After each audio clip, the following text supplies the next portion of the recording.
मेरे अजीज दोस्तों, नमस्कार। फ्रेंड्स, आइए आज हम बात करते हैं कुंठा से मुक्ति के ऊपर, यानी कि जो मेरे अंदर कुंठा है, अंततः कैसे मैं उस कुंठा से मुक्ति पा सकता हूँ। एक बात मैं शुरुआत में कहना चाहूँगा कि कल मुझे कुछ मेल मिले हैं जिसमें कुछ मेरे प्रिय श्रोताओं ने ये जानना चाहा है कि सर, यदि कुंठा में इतनी ताकत होती है कि वह अपनी मुक्ति के लिए खुद उपाय करती है, तो फिर हमें कुछ करने की ज़रूरत क्या है। दोस्तों, आप मुझे लगता है कि कुंठा के बारे में ही नहीं बल्कि किसी भी चीज़ के बारे में आपको इस तरह से विचार बिल्कुल नहीं करना चाहिए कि चूंकि उसमें ये चीज़ होती है तो हमें करने की क्या ज़रूरत है। जैसे पृथ्वी पृथ्वी उत्पन्न करती है ना। देखिए, घास फूस हो रहे हैं, जंगल अपने आप हो रहे हैं। तो अगर मैं कहूं कि पृथ्वी उत्पन्न करती है, तो इसके आधार पर आप नहीं कह सकते कि जब पृथ्वी उत्पन्न करती है तो हमें खेती करने की क्या जरूरत है। अगर वह उत्पन्न नहीं कर रही है तो इसका मतलब है कि या तो वह जमीन नहीं है या वहां बीज नहीं है। सीधी सी बात है कि अगर कुंठा से मुक्ति के प्रयास आप नहीं कर रहे हैं, मैं अंडरलाइन कर रहा हूं, आप नहीं कर रहे हैं, तो मान करके चलिए कि फिर वह कुंठा उतनी गहरी नहीं है। तो जब गहरी नहीं है तो बात खत्म हो गई। तो ये बिल्कुल इस भ्रम में मत रहिएगा कि अगर मेरे अंदर कुंठा होगी तो वो अपने आप वो कोशिश करेगी और कोशिश करने के बाद अपने आप मुझसे मुक्ति मिल जाएगी। मैं समझता हूं कि यदि आप मेरी बात को इस तरीके से ले रहे हों तो शायद अपनी बात समझाने में मैं असफल हो रहा हूं। दोस्तों, आइए अब कुंठा से मुक्ति के बारे में कुछ बातें करते हैं।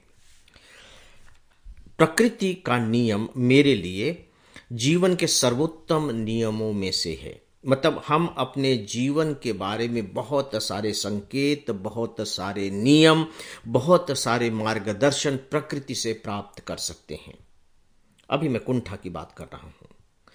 एक छोटा सा प्रश्न है, और प्रश्न यह है कि आपने महसूस किया होगा, देखते ही होंगे, जानते ही हैं कि गर्मी के दिनों में आंधियां आती हैं, चक्रवात आते हैं, आंधियां आती हैं, राइट। सवाल यह है कि गर्मियों के दिन में ही आंधियां क्यों आती हैं। जब आप इसका उत्तर ढूंढने की कोशिश करेंगे तो फिर आपको भूगोल में जाना पड़ेगा, भूगोल विषय में जाना पड़ेगा। बहुत सिंपल सा सिद्धांत है कि चूंकि गर्मी के दिनों में हीट ज्यादा होती, ताप अधिक होता है, तो ताप अधिक होने के कारण जो वायु है वो सूखने लगती है। हर चीज सूखने लगती है तो वायु भी सूखने लगती है, तो उसमें नमी की मात्रा कम हो जाती है। और आप जानते हैं कि जब कोई चीज सूखती चली जाती है तो उसका वजन कम होता चला जाता है। हवा के साथ भी यही होता है, वायु का वजन कम होता चला जा रहा है। और जब किसी वस्तु का वजन कम होता चला जाता है तो फिर वह आकाश की ओर उठना शुरू करता है, राइट। तो हवा भी ऊपर उठना शुरू कर देती है क्योंकि उसका वजन कम हो गया है। तो जब हवा ऊपर उठना शुरू कर देती है तो जमीन के आसपास का जो क्षेत्र है, जो स्पेस है, वहां हवा की कमी होने लगती है क्योंकि जो हवा थी वो ऊपर उठ गई। तो जब यहां हवा की कमी हो रही है तो सवाल यह है कि अब क्या किया जाए। तो जो प्रकृति है वो शून्य को स्वीकार नहीं करती। तो अब ये जो यहां खाली स्पेस बन गया है, एक ब्लैंक सा स्पेस बन गया है तुलनात्मक दृष्टि से, तो अब इस स्पेस को भरने के लिए आसपास की जो हवाएं हैं वो तेज गति से इधर चलती हैं।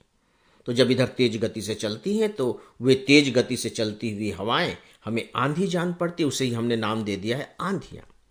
इसका मतलब है दोस्तों कि यदि हमें किसी भी तरह के खालीपन का एहसास हो रहा है, देखिए वहां खाली आ गया, हवा के ऊपर उठ जाने से उस स्पेस में एक खालीपन आ गया। हम भी किसी कुंठा की वजह से अपने अंदर एक खालीपन सा महसूस कर रहे हैं कि नहीं नहीं, ऐसा नहीं होना चाहिए था, काश ऐसा कुछ हो जाता। खालीपन महसूस कर रहे हैं। तो अब इस खालीपन को भरने के लिए आप क्या करते हैं।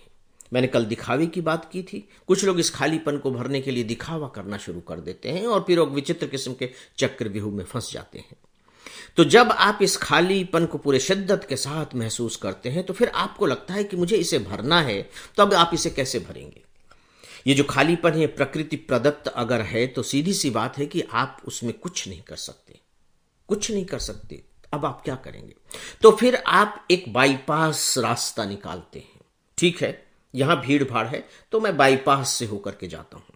तो आप सोचते हैं कि नहीं, मैं कुछ ऐसा करूं कि सभी का जो ध्यान है वो मेरे काम पर चला जाए, मुझ पर नहीं।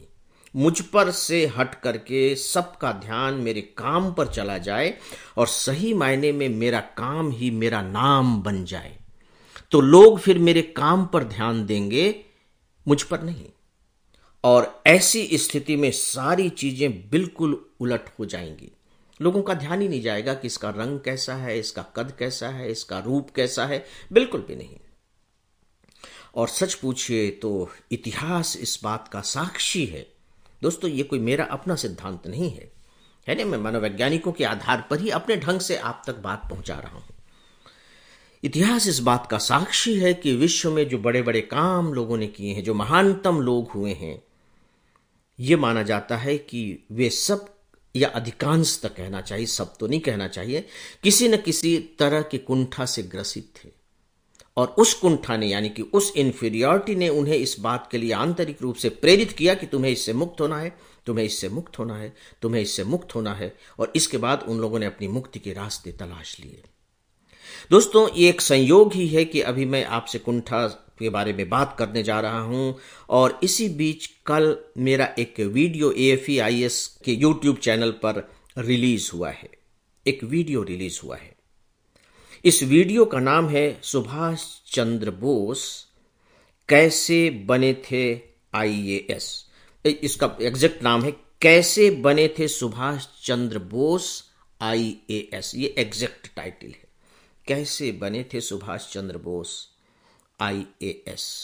मैं चाहूंगा कि आप इस वीडियो को सुने और देखें और ध्यान से सुने, और आप सुनने के केंद्र में केवल इस इन्फीरियरिटी कॉम्प्लेक्स को रखें बस, और देखें कि ये इन्फीरियरिटी कॉम्प्लेक्स इनसे क्या क्या करा रही, कैसे कैसे हो रही है। हालांकि उसमें जो केंद्रीय बिंदु है वो IAS बनने के उनके जद्दोजहद को लेकर के है, लेकिन चूंकि अब आप इस कुंठा के बारे में काफ़ी कुछ मुझसे जान चुके हैं, सच पूछे तो मुझे तो लगता है कि मुझसे भी ज़्यादा आप एक्सपर्ट हो गए होंगे डेफिनेटली, तो आप इसे जब इस बिंदु को केंद्र में रख करके सुनेंगे तो शायद कई कई अर्थ निकाल सकेंगे, जो इनफैक्ट मैं नहीं निकाल सका हूं। उसका कारण यह है कि मेरे केंद्र में इन्फीरियरिटी कॉम्प्लेक्स वहां नहीं था, मेरे केंद्र में IAS बनने की उनकी जो प्रक्रिया थी वह थी। लेकिन आप ऐसा कर लेंगे, इसीलिए मैंने कहा कि आप मुझसे ज़्यादा अच्छे से यह काम कर सकेंगे।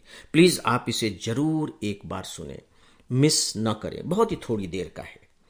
मुझे लगता है कि इसको सुनने के बाद आपको शायद मेरी बात पर और ज़्यादा यकीन हो सके।